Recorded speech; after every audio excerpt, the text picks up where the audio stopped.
Bueno, la evaluación de impacto es un término muy general. Primero tendríamos que decir qué es evaluar. Evaluar es emitir un juicio de valor acerca de muchos aspectos de la política pública. Y la evaluación de impacto, que tiene muchas acepciones, pero en particular el impacto del que he venido a hablar durante esta semana a Cartagena de Indias, se refiere a la aportación neta que tiene la política en sí. La evaluación de impacto ha cogido mucha fama en los últimos tiempos y requiere de un conocimiento estadístico o matemático importante, puesto que utiliza metodologías donde intenta valorar este efecto neto, reconociendo un grupo de beneficiarios reales, intentando buscar un grupo que controle para saber cuál es ese efecto neto real. Y estas metodologías, ya digo, se aplican y pretenden responder a esa pregunta de cuál es el efecto neto de la política. No es la única acepción hacia evaluación de impacto y tampoco es la única forma de medir cuál es el resultado de una política, pero sí que es cierto que es una de ellas y bueno, ha tenido mucho éxito y pensábamos que era interesante comentar y contar nuestra experiencia al respecto.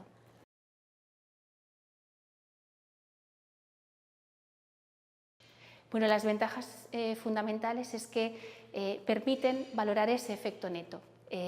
Si, por ejemplo, hacemos un curso para capacitar a determinados individuos que se encuentran fuera del mercado laboral y después queremos ver cuál es el resultado en términos del salario que tienen estos individuos tras haber recibido el curso, podemos limitarnos a ver cuál es el salario de los que han sido participantes, pero tener el salario de antes y después, teniendo en cuenta que los participantes pueden ser especialmente, tener unas características especiales, estaríamos midiendo un efecto neto que no es real. Entonces, la evaluación de impacto lo que nos dice, busca personas que no hayan participado, jóvenes que no hayan participado, pero sí se parezcan a los participantes y estima en cierta forma, a partir de ellos, cuál es ese salario, ¿no?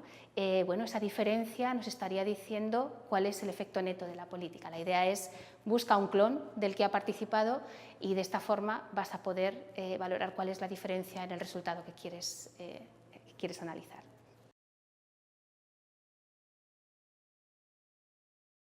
Yo creo que la evaluación de impacto, como todas las evaluaciones, debe formar parte de un plan integral de evaluación. Debe haber una lógica en la evaluación, es decir, no porque sea una evaluación que se ha puesto de moda debe estar más presente. La evaluación del diseño de una política es fundamental. De hecho, un buen diseño de una política asegura la consecución a resultados. Pero en teoría, en principio, se puede plantear en varias situaciones, ¿no? Y no podríamos descartar ninguna de entrada. Eso sí, no todas las evaluaciones se pueden hacer con esa metodología. Son metodologías costosas en algunos casos, hay veces que la disponibilidad de datos no existe y entonces esto complica muchísimo el poder hacer este tipo de evaluación.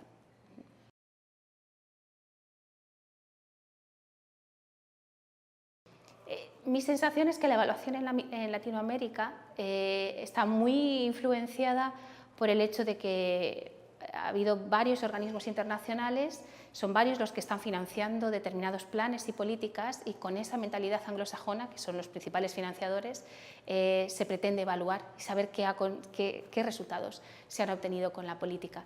Mi sensación es que en ese sentido se evalúa por esa influencia anglosajona, también nos pasa en Europa, por el caso de la Comisión Europea, con un perfil parecido. En América Latina mi sensación también es que de cara, y centrándolo en la evaluación de impacto, ha habido una sobreexposición a la evaluación de impacto, todo se quiere medir con grupo de control y en algunos casos no se puede. Pensad, por ejemplo, una política donde se llega a todos los beneficiarios, no hay grupo de control, todos son tratados, no hay ningún otro grupo con el que comparar. Entonces, a mí me parece interesante la formación hacia todos los funcionarios en América Latina en general y en cualquier parte del mundo, no tanto para enseñarles las metodologías de evaluación y que ellos tengan que conocerlas, porque hay gente de perfiles variopintos, sino para que aprendan a ser buenos consumidores de esas evaluaciones que van a encargar a terceros y que sepan bien lo que les están ofreciendo.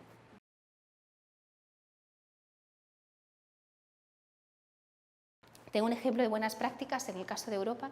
En el caso del Instituto de Estudios Fiscales, a un trabajo que desarrollamos en el Instituto y por el que el Instituto recibió un premio, fue en un congreso en Sofía, en Bulgaria, durante este pasado mes de junio.